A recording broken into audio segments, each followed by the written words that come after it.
Pemirsa, harga emas perhiasan di pasaran kembali mengalami penurunan. Meski terbilang tipis, per hari ini 29 Mei 2026, harga emas perhiasan tercatat berada di angka Rp14.600.000 per suku. Menurunnya harga emas perhiasan ini menjadi perhatian masyarakat, khususnya bagi para pembeli dan pelaku usaha emas.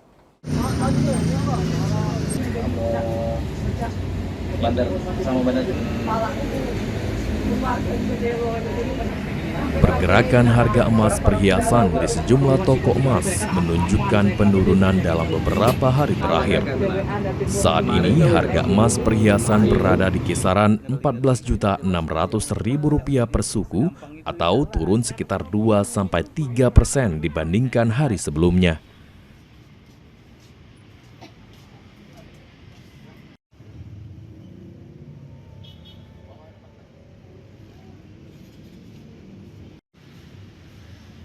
Salah satu pedagang emas, Ivan, mengungkapkan bahwa penurunan ini terjadi secara bertahap.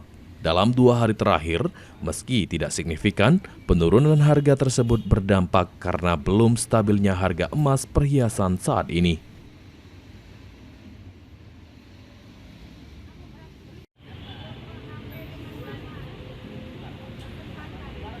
Harga emas saat ini Kak berapa Kak kisarannya Kak? Untuk harga emas ya, perhiasan. Perhiasan ya, harga emas hari ini tanggal 29 ya masih agak turun sih harga hari ini. Tapi pergerakannya untuk seminggu ini ya naik 30.000, nanti turun 20, turun 10, naik lagi 10, turunnya 5.000. Jadi hitungannya masih balik-balik segitu tuh. Masih balik-balik segitu harganya.